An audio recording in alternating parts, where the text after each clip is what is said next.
Hey guys, I'm just going to warm up and start doing some press training. I'm going to specifically use the boxes today, but I'm open to questions. I'm open to going to different directions depending on who comes on live and any requests and questions and stuff. So I'm just going to start warming up and then talk through what I'm doing. I'm going to mainly do some box slides, some elevated positions. So starting in that start of the press position like this. So you know that bottom position when we get into the press, we want to get the hip on top of the hands and make the toes nice and light in that position. So practicing that exact same position but high up onto the boxes with the goal of then doing some transitions through to L-sit. And I'm going to go through some variations that everyone can do with this. So it's not necessarily only for people that have a press or can hover their toes. It can be for people that are working towards that movement, or even just people that are learning to transfer, like the transition, like the seesaw position, like the shoulder stand to L-sit, or this press position here, and then coming through slowly into a L-sit position.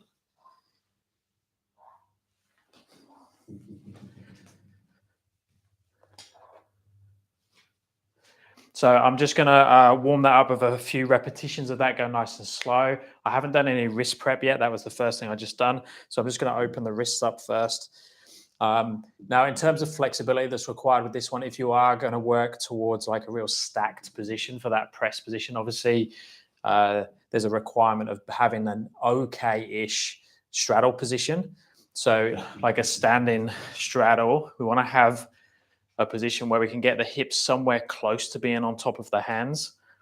If you're back here somewhere, if your flexibility is like this one you can do it, but you're going to have to go into more of like a frog squatty position, and I'll show that in a second with your entries. But ideally, we want to be able to get comfortably into this position, which means cold. You want to be able to sit in a straddle.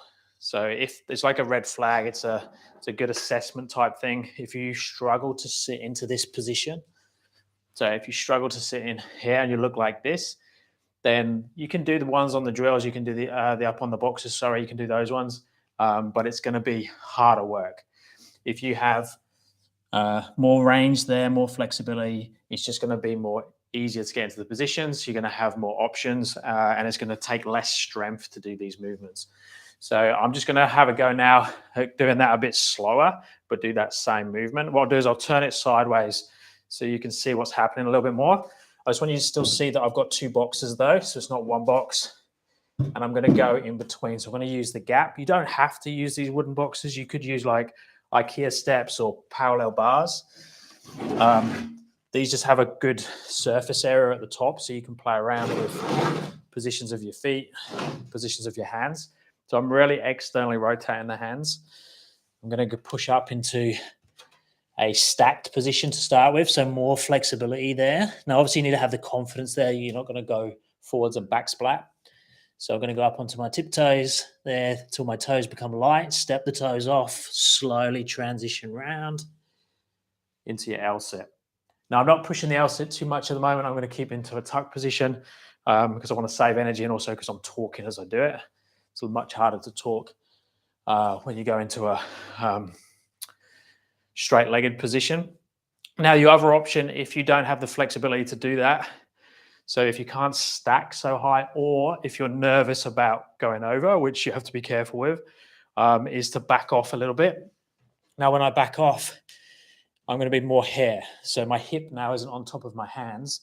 My hip's behind my hands. So when I go into it, I'm going to have to try and take more weight, and I'm already lower with the hips. So it means I need to plunge my shoulders further forwards, and I can just still do that transition. So that one does take a little bit more planche strength. You could bend the arms slightly as well. It's all things to make yourself lower so it doesn't feel like you're going to back splat.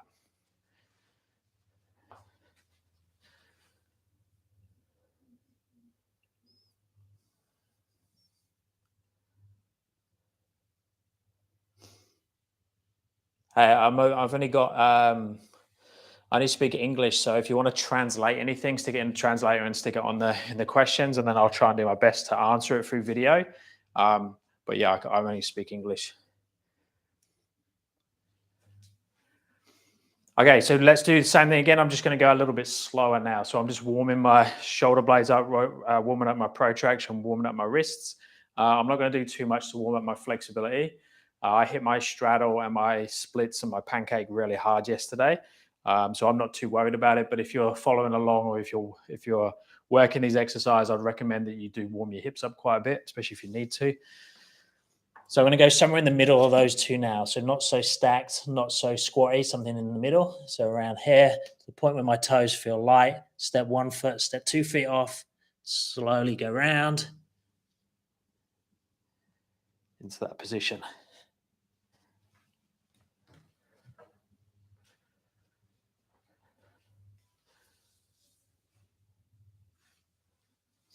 Is it possible to get a straight arm press without being flexible? Yeah, definitely. So like my first press, I struggled to touch my toes still.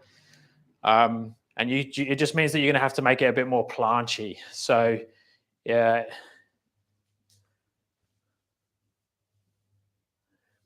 So if you look, I'll do two press variations now. So I'll do a straight arm press using flexibility, and then a straight arm press without using flexibility. So this one will be if I've got lots of flexibility range, I can stack, so I can get the hips on top, and then I can press up to handstand there. If I don't have that flexibility, I'm going to do the same thing, but I'm just going to have a bigger gap between my hands and my feet. I'm going to have my knees bent slightly. So here, my hip is lower, but I still can transfer far enough forwards. My feet come up, and I can press. So the second one uses way more strength. It's more planchy.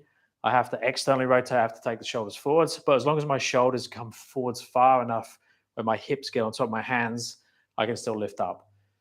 So that's sort of exciting because it means that you can go in from two different directions. So if you're very flexible, you'll probably feel more comfortable doing the stacked version. If you've got more strength, but you're not so flexible, you'd be more comfortable doing the second one. And then over time, ideally want to get to the point where we can do both.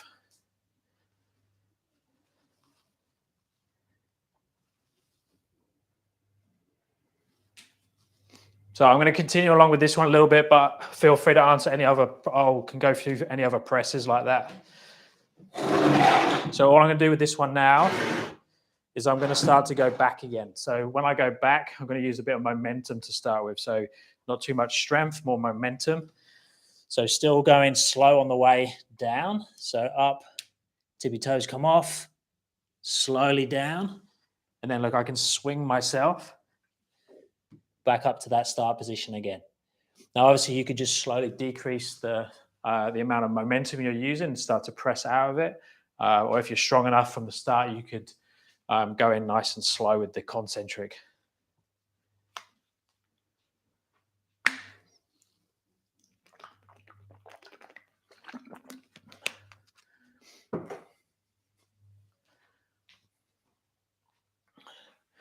So some other options we have with this one, if we're nervous about it, is we could start on our knees.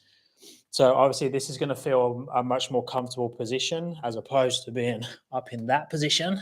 So the hips are nice and low already, but it is a much harder strength-wise.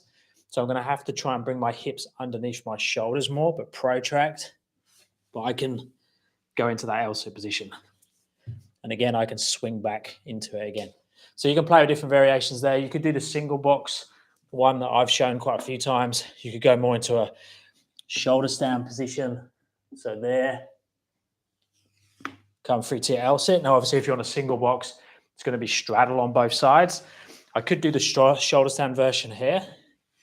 Obviously, shoulder stand is more bent arm, but same thing, transition round to your L-sit. And again, you could do it on the P-bars. You could do it on those short, lower P-bars. You'll struggle on really low ones, that the little parallettes. But you could do all these exercises on these size P-bars. If your flexibility is great, you could do it on these ones. Or you could do it, you could elevate them up on some blocks or something. It just gets a bit sketchy. Wooden boxes are probably your best option in terms of options. Safety, you're going to be really comfortable, especially you're going to use some momentum and landing back on there. If you're using the P-bars, you only got a very small surface area to land on again. So let's make it a little bit more controlled on the concentric now. So now we're warming up a bit more. So I'll do that same eccentric. So coming down, I'll sit. So now less momentum. Push myself back up.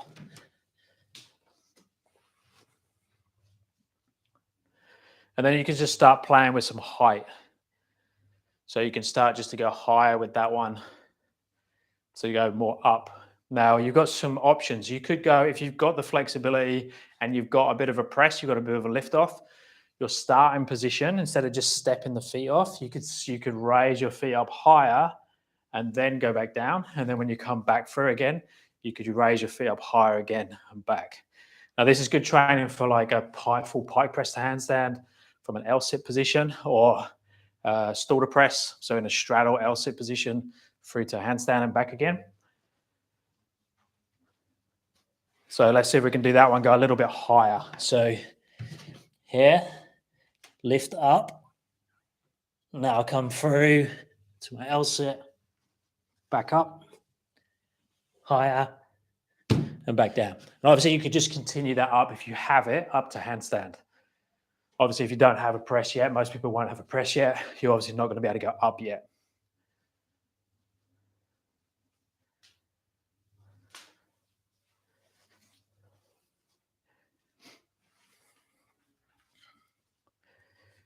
Similar variations, we can slide our feet up the box. I'm not going to do too many of these because I don't have socks on and I don't have a slider in here.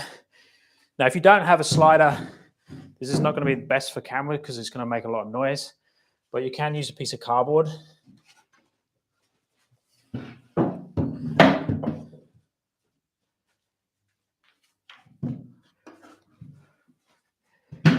There is a link in the description if you're in Australia and you're wanting the equipment. There's a link to where I get my equipment from, Flex Fitness.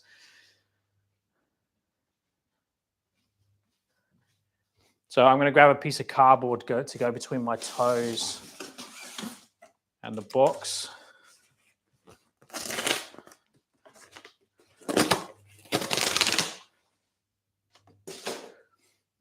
So what I'm going to do is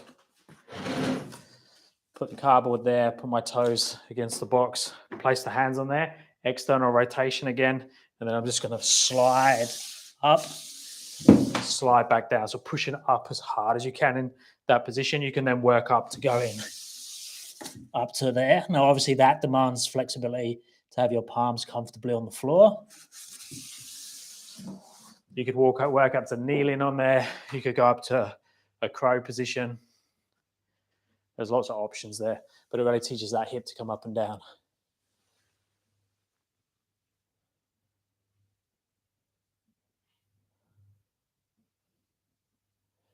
It's impossible to say how long things are going to take because everyone's individual in terms of where they are with their strength, their flexibility, and then how often they train and things like that. So if you want to get a straight arm press and you're not too flexible, you really want to be working your tuck planche.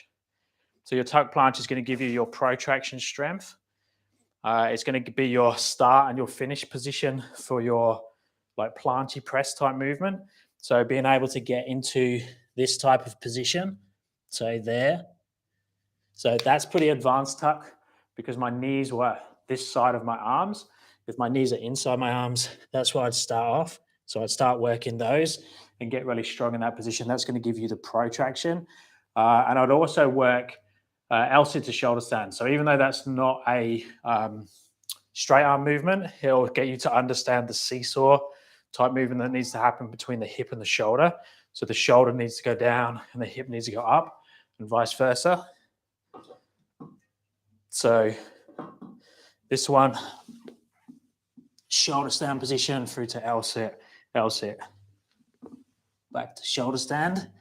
And then the big one for all the presses, we need to spend time and attention through the range of motion. So going through a eccentric. Now the eccentric for most people will need to be done against the wall, even if they've got a pretty strong handstand, because most people don't have the control through the actual press component whichever range or whichever variation you're going to do, to have enough time under tension to go slow enough. So ideally, if you're doing the strength version of the press, then you would kick up to handstand, come down to like a froggy position, and then just slowly come down, keeping the arms straight until your toes touch the floor. Then you could play around with momentum to get back up. So I could do a jump, and then all I do is I slowly decrease the momentum, decrease the amount of jump, and that will help you slowly work towards that press. And then you just decrease the amount of momentum, and you slow the eccentric down even more. If you can't do freestanding, you just have to do it back to wall. So I'll show the back to wall press ones in a second.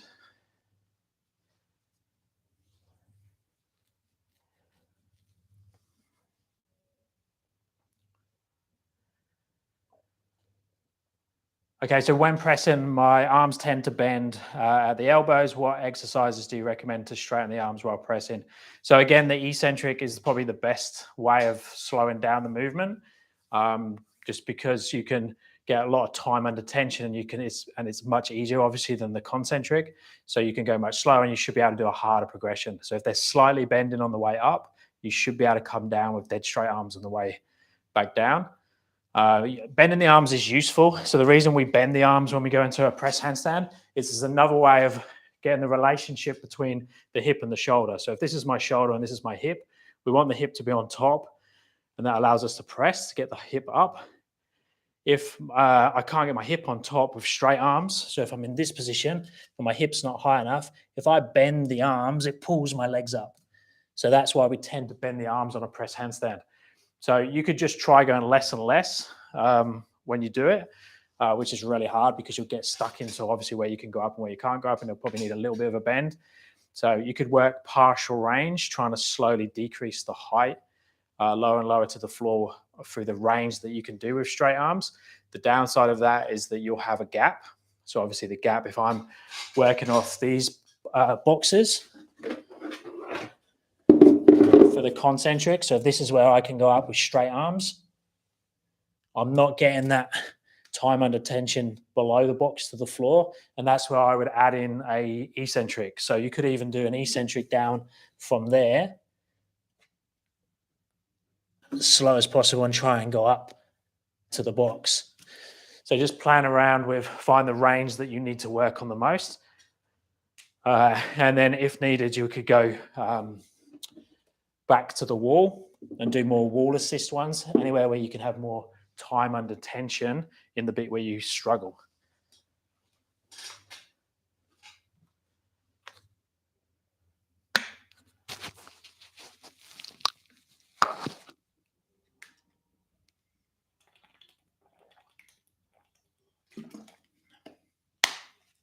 Let's go through the different types of presses. I think that'll be a good thing for everyone to understand, because you need to find the press that's best for you. So it will be different depending on your flexibility. So you see a lot of people that are very flexible. Yogis and things will go to a pike press. So the pike press is really good for people that have a super deep forward fold, because you can get the hip on top and up and over, which brings the legs up. So I use a lot of strength on my pike. So pike press.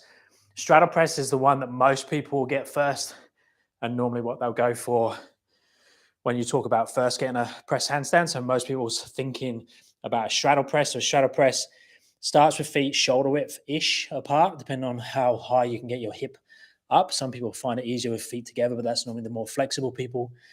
And then the straddle will go around the outside to the handstand. We have the tuck press, which is the same as both of those for the start position. And then it just means that the knees bend, and then you go up from there and back down again. Now, probably the easiest press to get, most people think it's the straddle, but I'd say it's the frog. So the one that goes like the hybrid between the straddle and the tuck. So the legs sort of go around the outside, but the knees are a little bit bent. The reason that one's the easiest, because when I'm going up in a press handstand, if my feet are really far away over there when I go through a pike, that's seen as harder because the feet are going to take me in that direction. The straddle's harder flexibility wise, but it's seen as the easiest because the feet go around the outside and don't have the lever arm in that direction. But demanding flexibility wise from a straddle point of view. So most people get stuck in their straddle. So going somewhere in between, having a slight bend in the arms will normally be a more comfortable, it's not bending the arms, bending the legs, will normally be a more comfortable press for people. So if I come up here and bend, that's easier to go up, easier to go down from a like a combination of all those things. I'm getting out of breath. Too many demos in a row. Guys, any other questions regarding the press work? Remember, I've got quite a few videos on it now, but assess yourself from the start of the press point of view. Like video yourself from the side, see where your hip crease is relevant to your hands. So hip crease, so this part here, where is that relevant to the heel of your palm? So if my hip crease is here, I can't lift. But if I transfer my hip crease to be on top of the hands, so to there, now I can lift. So video yourself from the side and just see how close you can get your hip crease to being on top of your hands. And you could do that from a stacked point of view with really straight legs. I could do that from a frog position here with really planched position. So you just have to play around and try and find out which variation gives you the best possible hip position to try and feel when your feet become light. And another good thing to look at with that one is where you get to on your tiptoes. So if most people on their toes, they'll be like there. We want to try and get up right on the tip of your tiptoe, so right up onto your toenail, and that will elevate your hip that much higher and allow you to go up to the press.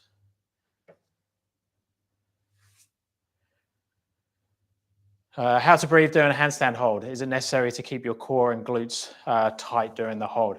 So you can practice this when you're standing. So if I stand, if I just stand here with relatively good posture, I'm not doing anything. I'm not actively or consciously turning my glutes or my abs on.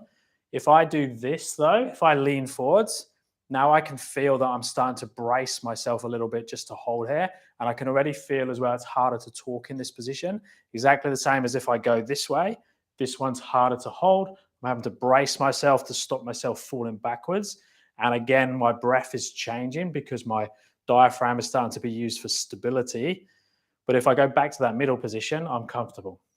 So basically, when you're learning to handstand, it will feel like you're having to really activate your core, your glutes, your hamstrings, your quads, your hip flexors, your shoulders, everything, because you're not hanging in this middle comfortable position. So I can hang here. I'm not actively doing anything.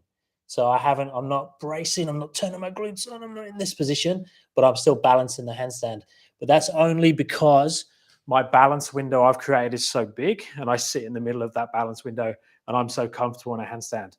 If I'm not so comfortable in the handstand and my balance window is way smaller, when I go into my handstand now, I'm going to be like this or like this. And I'm trying to rebalance the whole time. So yes, my breath is going to start to be hindered, my core, my glutes, all my stability muscles, all going to be working overtime to balance. So in time, less and less, when you're learning more and more in terms of activation and things like that. Is it possible to program straight arm strength and bent arm strength in one workout, or is it too much? Yes, definitely. I recommend on most beginners, and it's really hard to say what's a beginner because it depends on what your background and things is. Do like a combination of both. So do like one exercise for straight arm, one exercise for bent arm, and keep it really simple, but make sure it's like a big bang exercise in terms of covering lots of things, but it's only one exercise. You wouldn't want to do 10 different straight arm exercises and 10 different bent arm exercises. So you want to try and minimize them as much as possible. Obviously, as you get further down the rabbit hole of working towards harder and harder skills. So if you're close to a handstand push-up and press handstands and planches and front levers and muscle ups and things like that, then that would just be too much to try and put into one program, especially if you're doing balance work as well. But I would, you need to work out where you are as an individual, the things you're working on, and then try and work out how you can make a program that makes sense to you. So yes and no is the answer. It really depends on the individual. One way of programming is not to go straight arm sessions and bent arm sessions. You could go push sessions and pull sessions. So a push session would have press and handstand push-up in it. The pull-in session might have muscle ups and chin ups and things like that in it. Yeah, that's right, isn't it? Yeah, so you could have pull-in work and you could have push-in work in different sessions. They don't have to be bent arm and straight arm. So there's lots of different ways of doing it, but the most common way, and the majority of the people that I coach and program for that are training multiple skills will have a straight arm session, a bent arm session, and a balance session. So normally 3 different sessions. And then you do the balance session more than the bent arm session and the straight arm session. And then you just alternate, or it depends what your goals are. So it's a hard, programming is really tricky because it's really down to the individual and what they're working on. Do you think bent arm press is better for less flexible person? Normally a slight bend in the arm is going to get you the press quicker, yes. But I'd recommend that person still works on some straight arm elements while working on their flexibility. So I came from that. So I started like 9 years ago, nearly 10 years ago now, with handstands and bodyweight strength exercises. And I couldn't sit in straddle. I couldn't touch my toes very well. So I learned the strength skills being not flexible. And my first press was definitely slightly bent arms. Even now, if you see me when I'm pressing, especially when I'm tired or I'm not warmed up properly, my elbows are going to bend slightly because I will tend to go towards bent arm strength. So I am stronger there. So yes, it can unlock some doors, but it's the same as anything. Use your strengths to unlock some doors, but then you might have to go back and try and refine it and try and get rid of it. So I think most people who are learning to handstand, who are strong and missing some flexibility, should handstand with slight bent arms, which sounds wrong. But if I kick up to handstand now with slightly bent arms, see I catch, and you'll normally see if you watch very closely whenever I do my handstands, I'm bending my arms. But obviously if I'm going to do an advanced handstand, so if I'm going to go into a one-arm handstand, my right arm now is fully straight. There's no way I'm going to have a bent arm when I go into a one-arm handstand.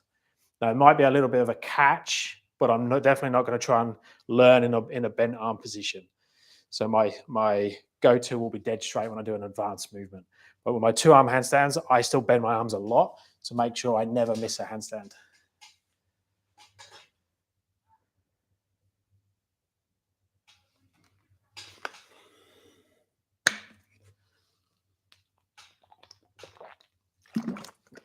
And the main things, like if you're working towards your press handstand, even if you've decided you're going to go down the strong person's route, not the flexible person's route, I would still be working Jefferson curls. And when you focus on your Jefferson curl, like ideally be up on a box. So you got a target trying to get your fingers past the box, but start with slight bend in the knees, roll down through the spine. So you're trying to articulate each segment of the spine. So really sort of round in upper back, round in mid back, round in low back. Then have your hands as low as they can go. Take the knees backwards. So hyperextend, lock the knees back as far as they go. Then try and reach as far as you can down. Really work on that depth, measure it. Then bend the knees, come back out of the round or come back out of the forward fold position and stand nice and tall, and then repeat the process again. So you're getting the spinal articulation because we don't want to be stuck. We don't want to mummify ourselves in this position and not be able to articulate the spine, because that's going to make the presses and all the handstand transitions and shapes much, much harder and make your lever arms much longer, which makes things harder. So the more we can articulate, the easier it's going to be. And then work in straddle positions, and not just, everyone thinks straddle, especially in the handstand world, that this is the straddle position, and this is definitely what we should be doing. but I would be working this position from here, from your seated position, but I'd also, as part of your daily warm-ups, whatever you're going to do some straddle good mornings from a standing position. So like this, because we really need to get the hip hamstrings nice and strong and conditioned to open and close in that position. So I'd definitely be working those two, whatever variation of the press, whatever strength you have. Even if you're super flexible, I would still be working that one and the Jefferson curl, because you need to start to build strength through that range of motion. You don't just want to have an empty range of motion where you collapse between the positions. You might be able to go flat in pancake, but then you have to use your hands to climb back up. We ideally want to be able to go slowly down, slowly back out, ideally holding a weight. Obviously, don't go straight into holding a weight. You need to build up to it slowly. Just looking back to see if I've missed anything.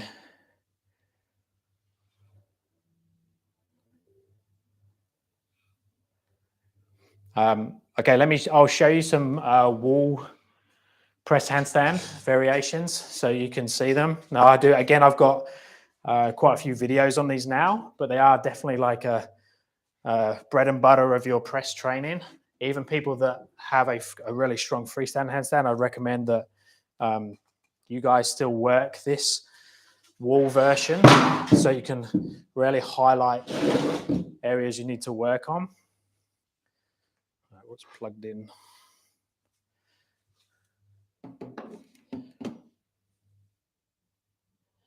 So I'll do it there on that bit of the wall that sticks out, so you can see what's going on. So there's a couple of variations of this. I made a video recently where I go through both variations in detail. And again, they're both useful, and a lot of people will train the wrong one. So when we do this one, we want to kick up to the wall. To start with, don't be too far away from the wall. If you're really far away from the wall, you're either going to hurt your wrists, or it's just not going to carry over as well to the freestanding version. You'll sort of get stuck on the wall. So like assess it first. So I'm going to kick up to the wall. I'm going to externally rotate my hands. I'm going to start with my hands about a hand distance away from the wall. So most of you, if you've been on your hands quite a bit, you'll be comfortable doing it that distance away. So externally rotate, hand space away from the wall. I'm going to kick up to the wall. I'm going to take my back and shoulders to the wall. So I've got everything against the wall now. I haven't collapsed in any way. My arms are still straight. I'm going to go through straddle, but I'm going to allow my legs to frog a little bit. Now, this point here, this is where my low back is going to push towards the wall because my pelvis has turned over. Now mid back, now upper back, till tiptoes touch. So you can see that I frogged in as I brought the legs down, and I rolled my spine down the wall. So we start off with my butt against the wall, then my low back, then my mid back, then my upper back, and my upper back was on the wall where my toes touched the floor. So most people, when they come down, when they first try that, the wall's going to spit them out. They won't articulate down the wall like that. They'll do this. So now there's a big gap. So suddenly there's everything against the wall. Suddenly there's a big gap. Your legs are too far that way, and then you fall heavily that way. So what the go-to is then is people will go, okay, my hands need to be further away from the wall. And that could be correct. But what I would try and do to start with is try and bring the legs in closer to the wall, round the body more, and roll down the wall. That way we're not like this, and we're rolling down. That's going to carry over much more to the freestanding version, because we want to stack it as much as possible. We don't want to be leaning heavily on the wall. And then we'll do the same, but now more advanced version. But the advanced person should probably try the other one as well and find out where their gaps are. So this one is going to be more like the real thing. So if they can, you want to be in a freestanding handstand now, not your heels against the wall. So I'm in a freestanding handstand. I open to straddle till my butt touches the wall. Now my low back only. Now my mid back. Now my upper back. And then I kiss the toes very, very lightly. So the same thing is happening, but the first version, I was like this. The second version, I was like this. So I'm only light on the wall now, and I'm more stacked. I'm taking more control. This second version, this is more of a target coming down, as opposed to the first version where you was on it and you rolled down. Now, if you're working towards the press, I recommend that you video that one from the side, not me doing it, you doing it. And then maybe compare it. So watch one of my videos and compare yourself in terms of what part of the spine is touching the wall at a particular time. And then watch it back and you'll probably see your gaps.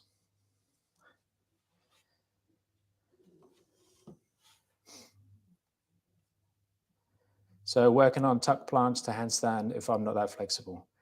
Yeah, I mean, tuck planche to handstand is really, really hard.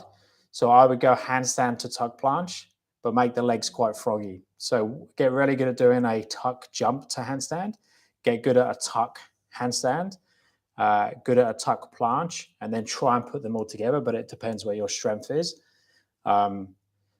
Because going from a tuck planche to handstand is seen as a very advanced skill, much harder than a press to handstand.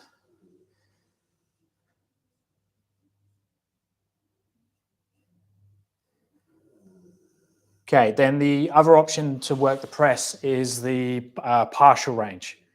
So partial range is used very often. Sometimes people use it too much, I think, because they get stuck at training a range that they can do, but because the range they can do is quite small, they miss out on the bit that they need to train.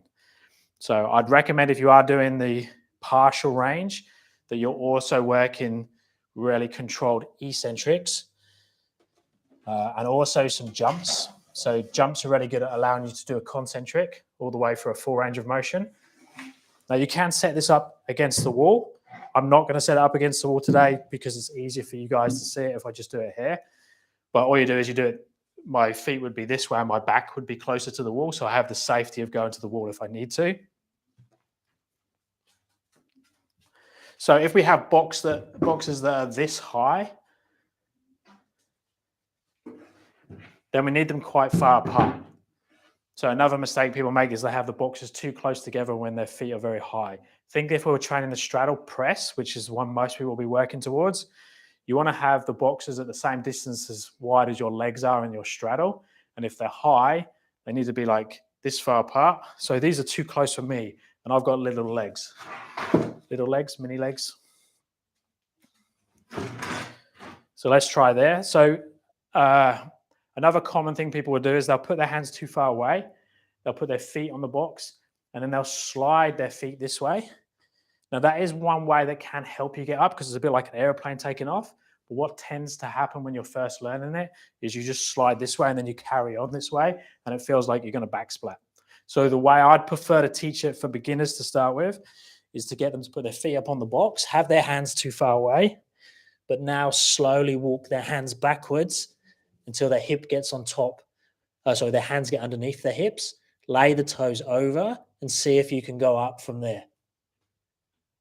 Now, obviously I'm doing it freestanding. It's a bit fake in a way because I can press already. So, but basically we just want to feel that the hip is on top and I bring the legs up to your handstand. And then it's pretty simple. If you can't get your feet off the box, we need to raise it up even higher. So you could put some mats or something on. But if you're struggling to get up from this height, and it's because you can't get your hip on top of your shoulders, you're probably not ready to do this exercise. If you need boxes up here somewhere, you're probably not ready because the range is going to be so small, you're missing all the rest of the range. So there's probably some other components that are missing. But if you can do it off this box or maybe one mat or something on top, I would definitely include it. It's a good way of practicing your entries to handstand in general. And then it's pretty simple. We just go lower with the box. So these boxes are really good because they've got the 3 different heights. They're super stable. You can move your feet around in different positions without moving the boxes too much.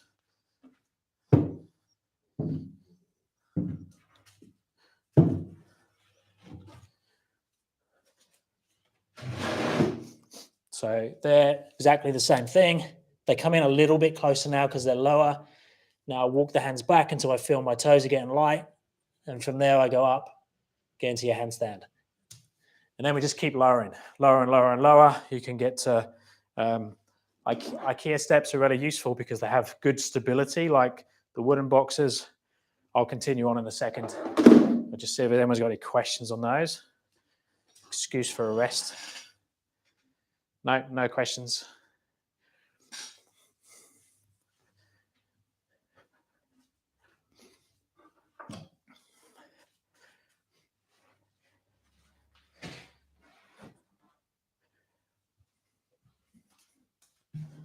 So we'll do the same thing now, but we'll go onto the IKEA steps. So remember that range of motion in terms of how wide apart the steps are. So because we're going lower to the floor now, the boxes are going to be closer together.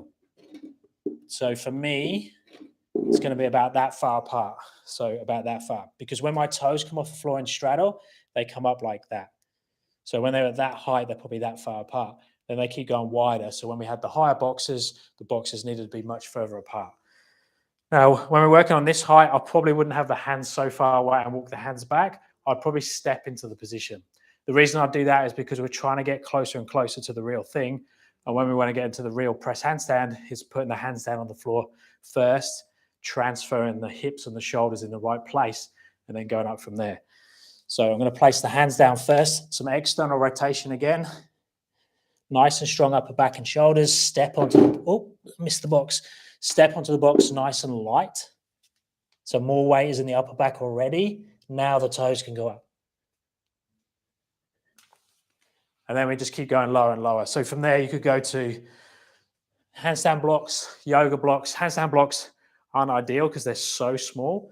You know, if you had some mats or some books or something where you've got more of a range to fine tune.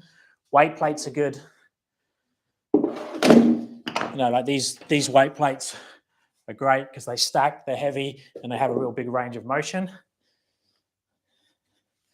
And a good plug, get them from Flex Fitness. I'll put the links in the description. So I'm just going to use the handstand blocks. So now look how close they are. They're that close together now. So nearly as close as they are when I do my normal press. And there, that feels too close, feels too squished. So back a little bit. And then from there, I can press. So that's partial range. I'll have a breather and go through one more press drill that's useful.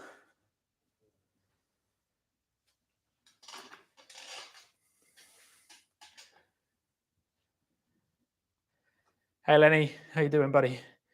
Congratulations on your double handstand push-up.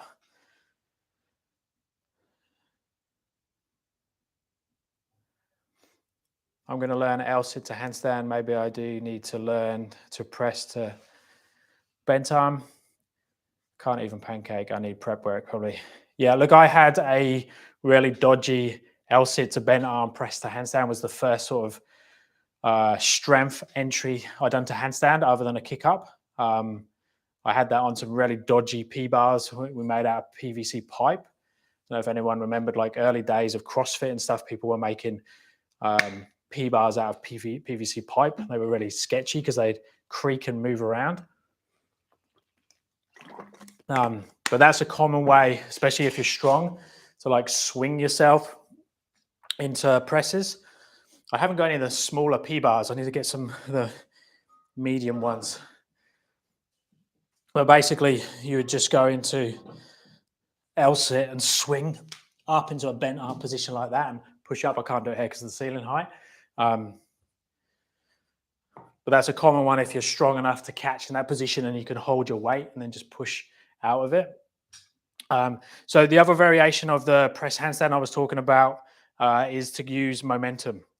So once we've got some sort of controlled eccentric, it could be, well, not actually controlled, as long as we've got the pathway correct, we can use a jump type movement. So let's show this on the wall because this is a good one that everyone can do or start to play with.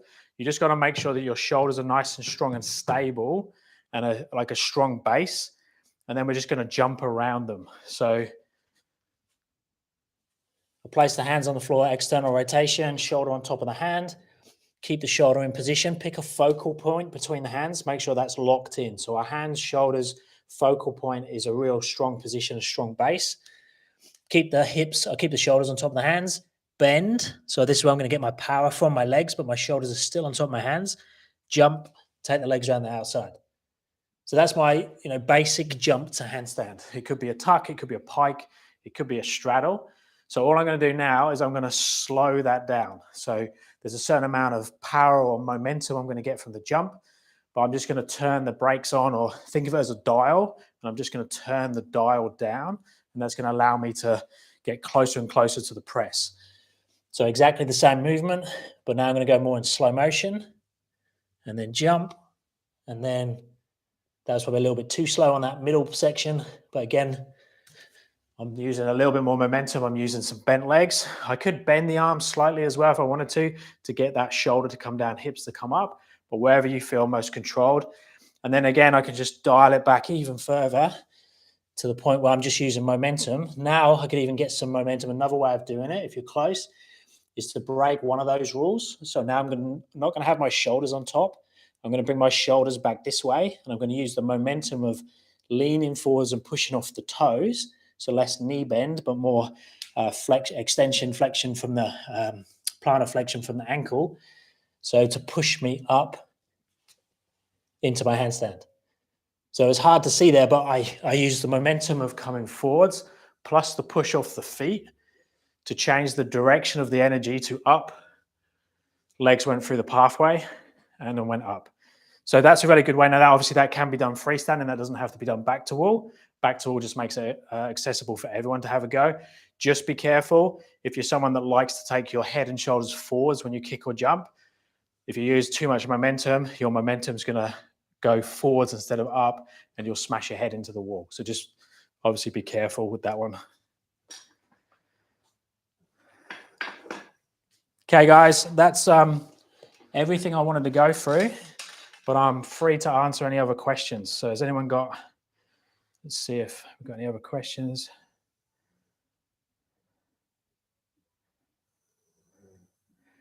Okay, handstands are so hard. I find myself arching my back, and every time I go to straighten up, my legs fall down. Yeah, so most people, when they first start handstanding, they've got two things going on. They don't have the flexibility to get into a straight line. So when they try and bring themselves into a straight line from a banana type handstand, they literally can't get into a straight line. So their body spits them out either backwards or forwards, and then they fall down that way or they fall down that way. So what's happening is your body's just being pushed out because your flexibility isn't there to go straight. So all I'd try and do at the moment, so if you're in a banana handstand like this, so if I demo a banana, so if I'm like this, what we don't want to do is try and go from this to this, because you're more likely to get spat out. So if you're like this position, what I would do is try and go to that position. So just try and make yourself slightly straighter than it was before. And that's easier to obviously deal with. And then over time, make yourself straighter by hanging. So like hanging shoulder width apart. I'm going to hang like this every day, 60 seconds, work up to 90 seconds, just to try and lengthen the body and make yourself happier to be one segment, happier to be one piece. And then it'll be much easier to control the handstand. So it could be flexibility. The other thing it could be as well is position of strength. So we all have places that we're happy to be in, so positions. So if if I train a boxer and they're so used to being in this position because this is their safety, even though they might have great flexibility, when we put them into a position that demands strength, their body says, I need to go to this position. If you're a bodybuilder like this and you've made yourself into that position and you walk around all day like this, even though you might have the flexibility to open up, you've trained your body that that's your position of strength. So when you try and go into your handstand, your body's going to try and handstand like this, which means your hands are going to be like this, which means your back has to arch to compensate for that position. So you have to really just have a look and work out what's your limiting factor. Some of it might just be time. If you look at everyone's handstand, like if you go way back on my Instagram, you'll see pictures of my handstand and it will be legs apart, banana position, and that's all I could do. And then over the months, over the years, the position has slowly gotten straighter and straighter to the point now where I can hold dead straight, have a conversation, because I've trained myself over 9 years of doing it every day to make my body get used to the position and get straighter. Why am I more straight on P-bars than with hands? So that's the same thing. Basically, you can just relax more on the P-bars.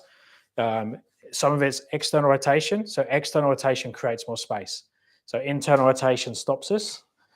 External rotation creates more space. So on the P-bars, we turn the hands out, and it's easier flexibility-wise to do that.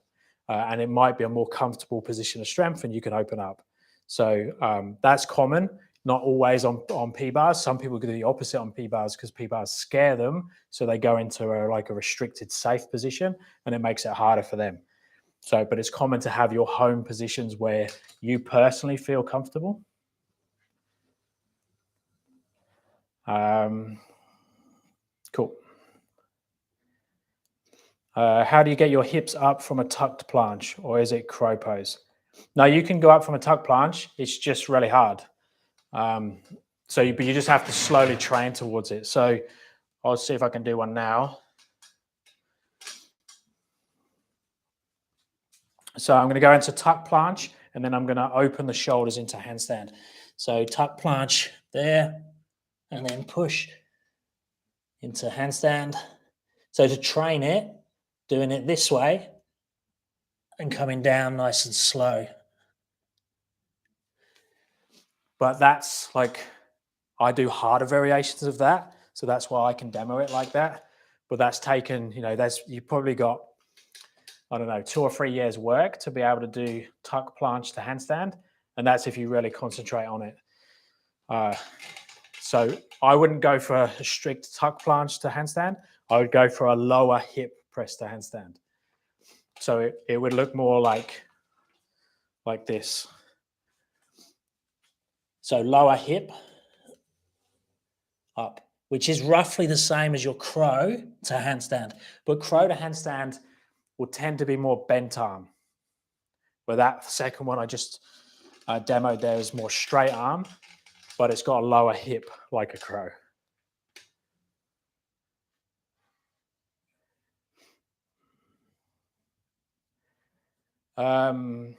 Yeah, cool. Thanks. You're learning a lot. That's great. I want to know your thoughts on forearm stand. Look, I use forearm stand in a lot of my classes to get concepts across, to give people information about balance. But I don't think like getting comfortable upside down, there's some benefits from a forearm stand. I don't normally program a forearm stand. So if I was programming for you for handstands, I wouldn't necessarily put it in a program, but I do use it in my classes. So it's got some benefit. You can do some things like leg changes. You can do some press drills and things in forearm stand.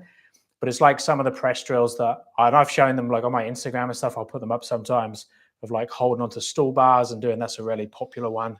Hold onto stool bars and lifting the legs up and down like hinging. The issue with using that, and it's the same as the forearm stand, is that the shoulders basically aren't doing the same thing they do in a handstand. So you can just use the hip of open and closing, but it mummifies, or not mummifies, it isolates the movement to only the hips and really doesn't get you to move the shoulders around. Where, especially the way I teach handstands, it's nearly all shoulders. So the forearm stand is useful, but it's not something that I would do all the time. I hope that makes sense.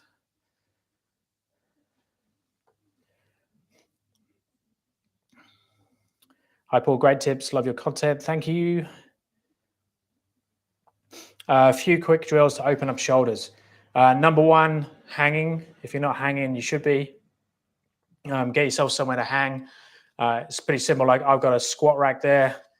That's awesome. You can change the different heights. I can take it outside. It's super stable, especially because it's a freestanding one. I put a bar in. So I've got that bar up there. I hang rings off it. But normally I would just hang off that. That one's good for my height because I'm pretty short. But I can hang fully in my garage and have my feet off the floor. If not, rings mean that you can take them anywhere. So you can chuck them over a tree and just hang. That's the number one.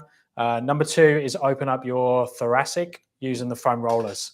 So if you're in Australia, black roll, do the best foam rollers. I've bought some cheaper ones, but always use these ones whenever I can. So the black roll stuff is really, really good. So foam roller thoracic extension. Most people think their shoulders aren't open enough, but it's normally because their thoracic is too tight. So they're too rounded in their upper back through their spine. This was definitely my case. So doing this every day, so rolling over your spine there, you'll know how tight it is because of how it feels when you first do it. Then get to the point where you can do that with your arms up above your head, so biceps by your ears, and then slowly lower your hands and your hips towards the floor. So get yourself a foam roller. I'd recommend getting a decent one. If not, you can get cheap ones, but they're not as good. The denser, the harder they are, the better. They would be my two go-tos. You can do the normal shoulder stretches you see people do on boxes and things. I'll do a version of this in all my handstand classes where you place your hands on there, hips on top of the knees, posterior tilt and go down. You can do the lat tri stretch. So this one and then go down that way. That one's really hard for me. I should do more of that one. But in priority order, I would do hanging and or thoracic roller. Those two would be my priority and do them the most. And then the other ones. But the big thing, so I would definitely do those. But one of the big things is most people will spend way too much time doing accessory work and not enough time doing the actual thing.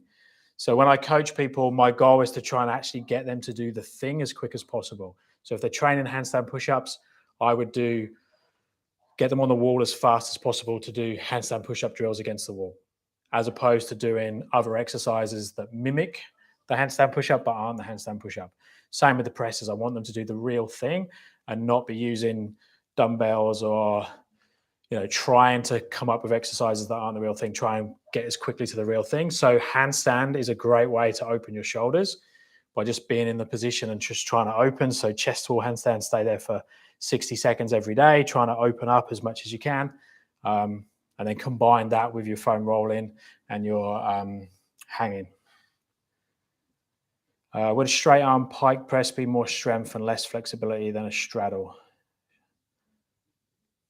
It depends how you pike press. I'm very flexible in my hamstrings now from doing head to toe work and stuff, but I still use a lot of strength in my pike press. Straddle, it depends. Most people are very flexible, especially with a yoga background, will find a pike press easier than a straddle press, flexibility wise. But normally, it all depends how you can open your hip up. But the go-to for most people for the first press is a straddle press because you can sort of go somewhere in between and combine flexibility and strength.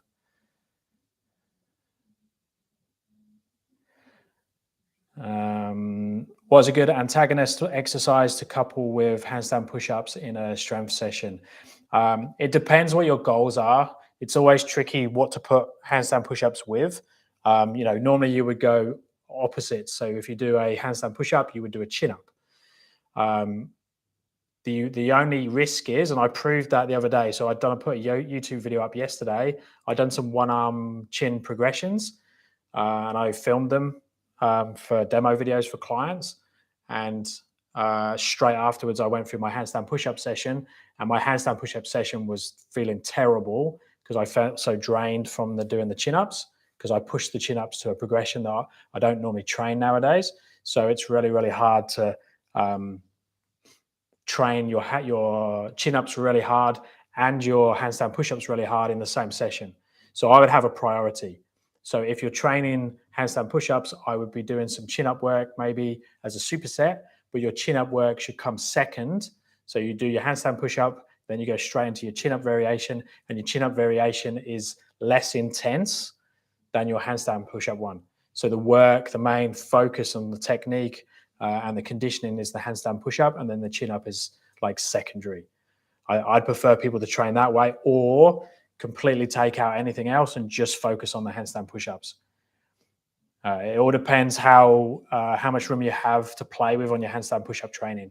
So a lot of people, their balance is not good enough, so they have to really work their handstand push-up control and balance plus their strength of the handstand push-up, and that, you know, on the nervous system is really challenging. So you might not want to put in chin-up work with that. You might want to separate it completely. But that would be my normal couplet I would go with, is the handstand push-ups and the chin-ups.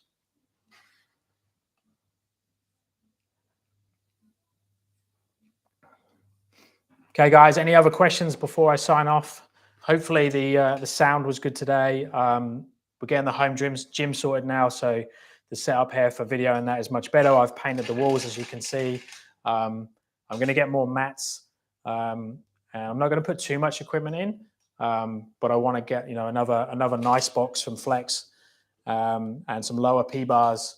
I want to get some set up both of my rings. So I got 2 rings on the chin-up bar and 2 rings on this bar, so I can demo things from different angles. Apart from that, I think I'm pretty good for the home setup now. But let me know, and I want to change the camera lens as well.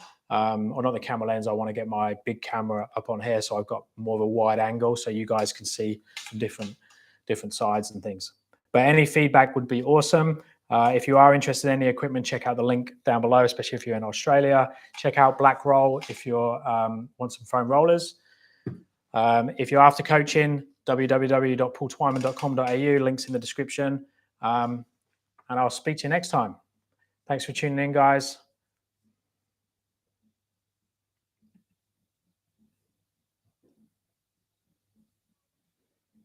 Oh, I've got one more question come in. Let's do one more. Okay. Do you ever program dips, ring dips, weighted dips, etc.? Yes, definitely.